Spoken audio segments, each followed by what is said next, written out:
Hare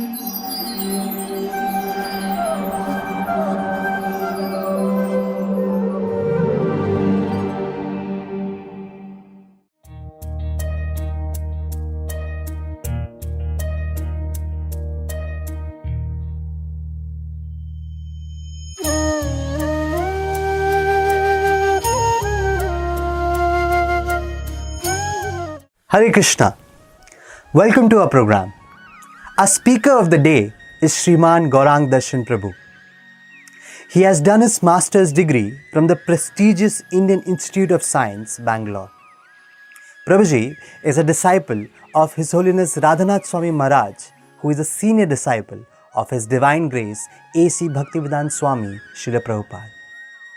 He is also a member of ISKCON Examination Board and takes classes on Srimad Bhagavatam, Sri Chaitanya Charitamrita and Vaishnav etiquettes.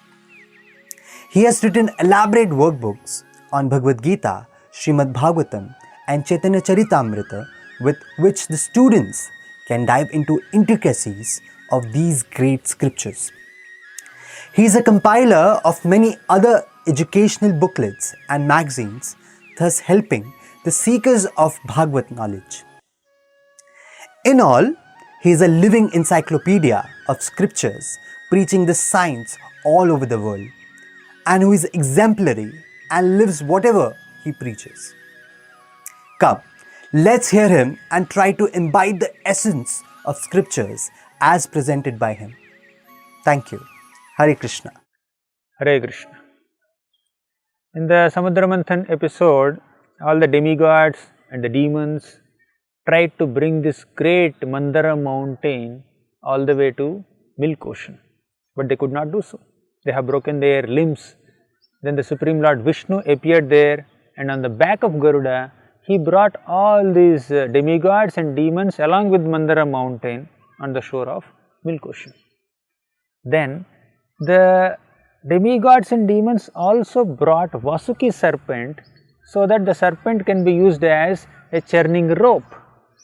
And all these people have promised a share of nectar to Vasuki serpent also.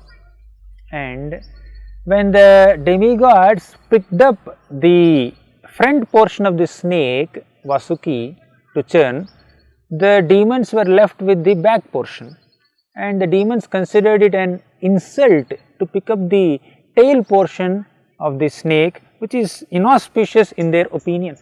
So they started quarreling with the demigods. But the demigods, who are under the guidance of the Supreme Lord Vishnu directly, they did not quarrel with the demons. They silently went and picked up the back portion of the snake, and the churning started. And when the churning of the Milk Ocean started, the great mountain Mandara, because of its huge weight, massive mountain, its weight, so the mountain started sinking into the ocean. At that time, the demigods and demons became very disappointed. Oh, we have begun this churning process with great enthusiasm, but here is the mountain, which is the churning rod that sank into the ocean, that is sinking into the ocean. How will we churn? They became disappointed. So these hindrances or difficulties are very common in this material world. In this world, there are oftentimes so many difficulties, not only in the lives of human beings, they are existing in the lives of great demigods also and the demons also. In fact, the whole churning of the Milk Ocean is being performed in a situation of great difficulty of the demigods. Demigods also become very, they also face a lot of problems in this world. That is the nature of this world. The nature of this world is dukkhalayam ashashvatam. But the point is, whenever there are some difficulties, if they are devotees, devotees take shelter of the Supreme Lord Krishna. A devotee is a person who takes shelter of God in the midst of difficulties, but a demon is a person who ignores God. They consider the hindrances to be the, they just appear because of by chance, right? There is no reason behind the difficulties. That's what the demons consider. But the demigods or the devotees of the Lord, they think that even the difficulties are also arranged by the Supreme Lord for our own purification. Because we have done some mistakes in the past, we are facing this difficulty in the present. That understanding a devotee has. God can create hindrances, God can remove all these hindrances. The Supreme Lord Vishnu, he expanded himself as Kurmadev, the great gigantic tortoise. In Kurmavatar, he entered the milk ocean and lifted the Mandara mountain so that the demigods and demons can continue the journey. So, because the devotees of the Lord have faith in the protection of the Lord, the demigods will often derive that protection from the Lord. The Lord is always willing to or enthusiastic to protect his devotees who take his shelter in the midst of all kinds of calamities. All the demigods have faith in the Lord expanded himself as Kurmadev and he entered the milk ocean and then he lifted the Mandara mountain and the whole process of churning again began. The demigods and the demons enthusiastically used Vasuki as the churning rope and started churning again.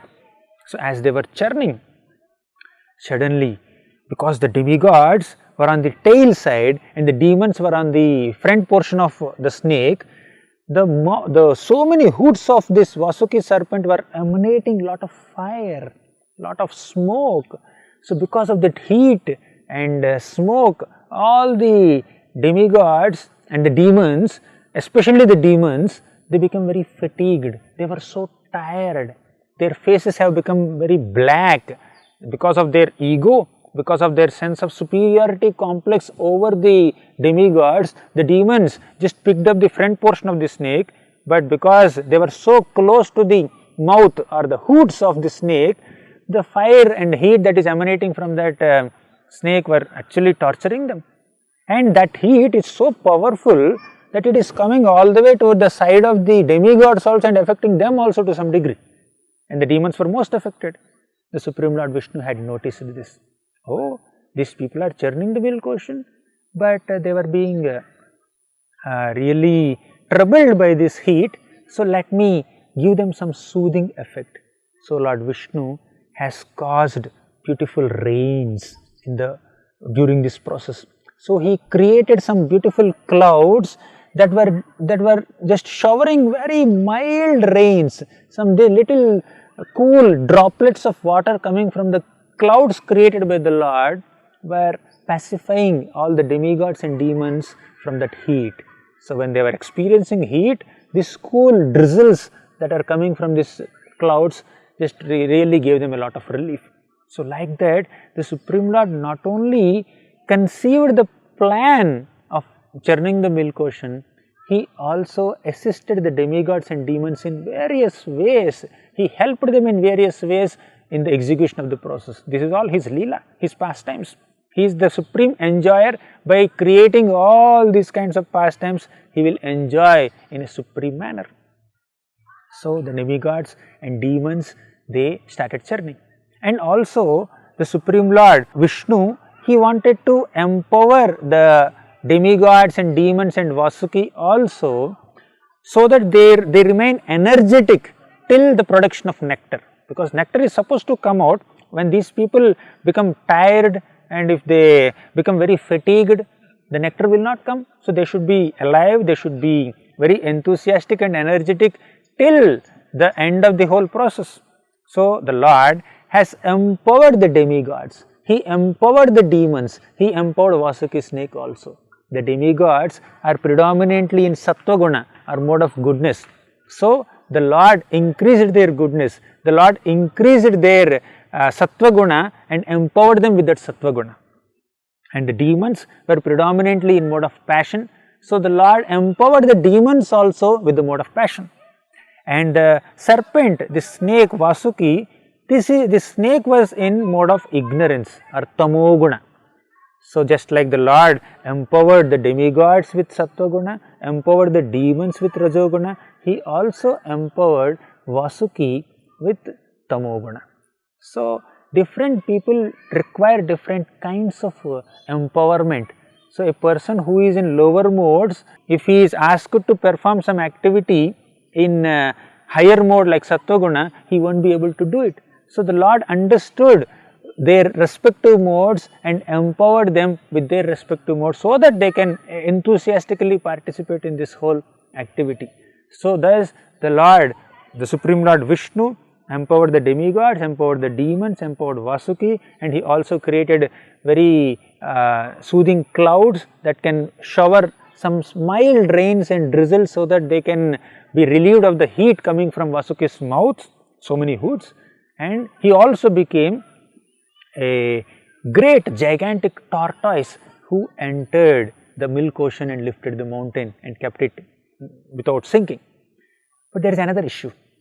The next problem is the Lord tried to support the Mandara mountain from the bottom, but the Lord also has to support the mountain from top.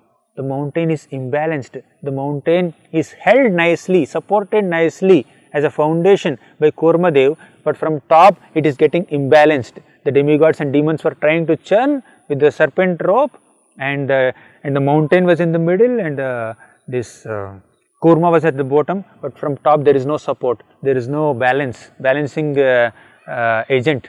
So, the Lord expanded himself as Sahasrabahu. The Supreme Lord in this pastime he is called Ajita. So, he became Sahasrabahu, or the Supreme Lord who has 1000 arms. So, with his 1000 hands, the Lord went on the top of Mandara mountain and he held this Mandara mountain without falling off. So, the Lord supported or balanced the mountain from top, and he also supported the mountain from bottom as Kurmadev, and the churning is happening. So, in all these ways, the Supreme Lord Vishnu is helping this whole process of churning. We need to understand that we are able to do anything only by the will of God, only by the empowerment and energy given to us by God. Without God's intervention, without the Supreme Lord Krishna or Vishnu's intervention and empowerment, we won't be able to accomplish anything in life. And not only the Lord has given the idea to churn the milk ocean, assisted the demigods and demons in various ways to churn the milk ocean, the Lord finally personally started churning the milk ocean. He joined the demigod side in his great 400 form with holding Shankha, Chakra, Gada and Padma, and he himself also started churning along with the demigods and demons. So, the Lord is personally churning. So, the Lord can manifest multiple forms. He need not manifest only one form. Just because the Lord is here, that does not mean that he is not there. He is all pervading. The same Supreme Lord Vishnu was churning the milk ocean, joining the demigods, and he was also there as Sahasrabahu on the top of mountain. He was also there as Kurmadev at the bottom of the mountain. He was also there as respective modes to empower all the demigods, demons and the Vasuki serpent, and he is also creating clouds so that he can shower rains on all these people who are getting fatigued because of this journey. So, the Lord can do so many things in just a few moments, or although he is one person, he can replicate himself in multiple forms for multiple purposes. So, the Lord is enjoying himself by doing all these things, and the Lord is also assisting the demigods in doing it, and by doing all these things, the Lord, the Supreme Lord Vishnu is teaching us the principle of cooperation, the principle of hard work. You will not get any result without hard work. So, one should understand that all our endeavors are ultimately blessed by the Lord. That does not mean we don't do anything. We also have to endeavor. And just because we are endeavoring a lot, that does not mean we don't need God's mercy. We need God's mercy also. That is why in the 10th canto of Srimad Bhagavatam, Sukadeva Goswami says, Svamatuhu svinna gatraya vishrasta kabarasraja drishtva parishramam Krishna kripayasit svabandhane. This is a beautiful context of Damodar Leela, where Mother Yashoda was trying to bind Krishna. So, drishtva parishramam Krishna, although Mother Yashoda was trying to bind Krishna, still she was unable to bind because Krishna did not sanction her initially. So, she she was trying to bind with a rope and the rope was falling 2 fingers short. She tied another rope to that, but again this new rope is also falling 2 fingers short. Like that, Mother Yashoda joined so many ropes and made the rope so long, still she could not bind Krishna because Krishna's sanction was not there at that time. But Drishtva Parishramam Krishna Kripaya Asit Swabandhane. Seeing the hard work and endeavor done by Mother Yashoda to render service to Krishna, to discipline Krishna, out of great love for Krishna, she is doing this. She was tying Krishna out of love for Krishna. So Krishna understood, oh, my devotee is endeavoring so much, my devotee is doing a lot of hard work, so I must reciprocate. So Kripaya, Parishrama means our endeavor, Kripa means God's mercy. The Supreme Lord Krishna became very merciful on Mother Yashoda and she was able to bind Krishna very easily after Krishna sanctioned it. So to achieve success in any of our endeavors, we personally have to work hard for it. Second, we also need the mercy of God, sanction of God. Any one is not sufficient. Of course, by God's mercy anything can happen, but a devotee does not become complacent and become lazy, just thinking that, oh, God is there to protect me, God is there to give me everything. Because although Vishnu had the ability to give nectar directly to the demigods, he did not give them directly. The Supreme Lord Vishnu told them, you should humble yourselves and go in front of the demons and make a truce with them. To make a truce, sandhi, with opponents, with enemies is not a small thing. One needs to have a lot of humility. The Supreme Lord Vishnu made all the demigods very humble by asking them to go and just request the demons. So can you please cooperate with us for this higher purpose of attaining nectar? So that requires a lot of humility and obedience, and all the demigods being very humble servants and humble subordinates and representatives of the Supreme Lord Vishnu, they just obeyed his order and they said, okay, we will go and make truce with the demons. So after this truce, this whole endeavor is happening.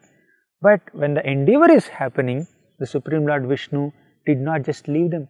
When they were in difficulty by lifting Mandara mountain, the Lord came and helped them by lifting the mountain and bringing it to Milk Ocean. And when the mountain was sinking, the Lord helped them. When the mountain is in imbalance, the Lord again helped them by becoming Sahasrabahu. And when they were getting fatigued, the Lord helped them by showering rains. And when they were when they have to be empowered, when they needed some energy, the Lord empowered with their respective modes. Like that, right from beginning of giving a plan of churning the Milk Ocean till the execution, throughout the execution, the Supreme Lord is personally supporting this whole endeavor. Why? Because the demigods are very obedient servants of God. So when we are obedient to the instructions of God, we attain all success. That's why the shloka says, Yasyānuvritya krutino babhuvima. Yasya anuvritya means by being very obedient to the instructions of the Lord, by following the injunctions of the Lord very sincerely, krutino babhuvima, one attains all success in one's endeavors. The demigods attained this success. So that success will be seen after some time in the past time.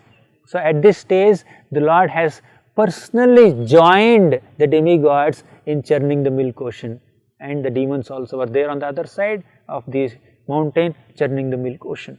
So when the Lord joined the churning process, he was looking resplendent. The Lord was there on the side of demigods as Vishnu, as Ajita.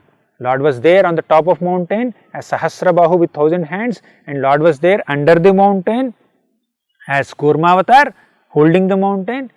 Now the Lord is looking so beautiful while he was churning. So Sukadeva Goswami describes the beauty of the Lord as he was churning.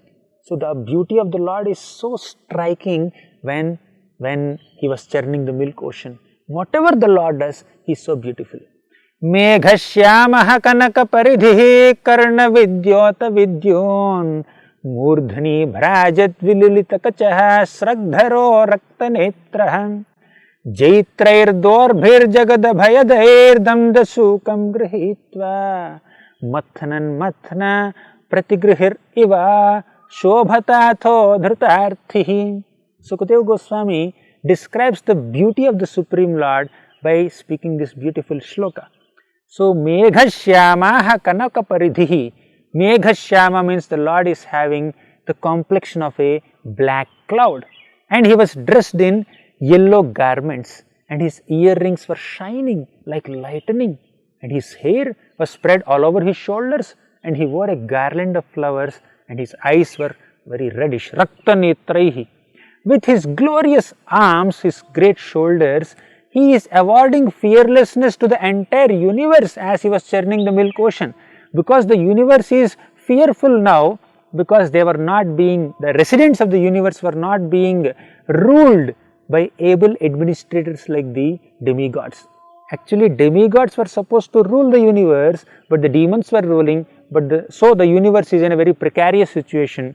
But the Lord, by holding this churning rope, which is Vasuki, and churning the ocean, he is endeavoring to re-establish righteousness in the power, that is through the demigods. So he began churning the ocean using the Mandara mountain as the churning rod. He appeared like a beautiful mountain of sapphire, Indranila.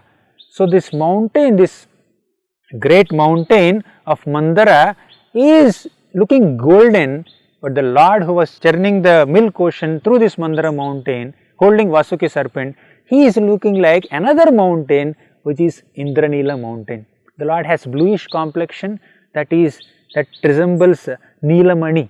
So the Lord is so beautiful. So whatever the Lord does, it is filled with beauty and captivity, and it's very charming and captivating the hearts of all the people who are seeing him, all the people who are hearing about those activities. So this is the beauty of the Supreme Lord as the churning of the milk ocean was going on. Thus the Supreme Lord actually started churning the milk ocean personally in such a beautiful manner, and it is such a historic incident in the history of universe that it is recorded in the pages of Srimad Bhagavatam, and so many generations after generations are meditating on this beautiful Leela of the Lord as the Lord is performing this beautiful pastime of Samudra Manthan. And the Lord manifested so many forms in this one particular pastime, as Sahasrabahu, as Lord Ajita, and as Lord Kurma. And the speciality of this pastime is, for stability, one always prays to Lord Kurmadev. This pastime introduces us to this great incarnation, gigantic incarnation as Kurmadev, and Kurmadev is expanding himself in that way to support the Mandara mountain, to make the mountain stable. So for stability, we need to pray to Kurmadev. And as Kurmadev was breathing, that his inhalation and exhalation is causing very wonderful agitation in the ocean. So since this time, since Kurmadev entered the milk ocean and started breathing, that created beautiful ripples and sounds made by the ocean, since this time till date, oceans are making sounds. Ocean generally, if you stand on the shore of ocean comes out and then goes in, making sound. That is because in the churning of milk ocean, when the Kurmadev was breathing, the ocean was doing like that. So this movement of the ocean's movement of coming in and going out is because of Kurmadev's presence there within the ocean. Since then, to acknowledge this whole beautiful pastime, all the oceans have adopted this phenomenon. So that's how whatever the Lord does is filled with beauty and charm, and it is so captivating our hearts. So in this beautiful Samudra Manthan, as the demigods and demons continue to churn, so many wonderful products will come out one after another. And the first product that comes out is halahal, poison. When the poison came out from this ocean, how was the situation handled? The Supreme Lord, Vishnu, has helped the demigods and demons till now in various ways. Will the Supreme Lord help these demigods and demons at this stage when halahal comes out, or someone else will come and help? So we can see in the next episode. Hare Krishna. For more such devotional programs, please watch Hare Krishna television. To get this channel, please contact your cable or DTH operator. For more information, please call 8767 845 845.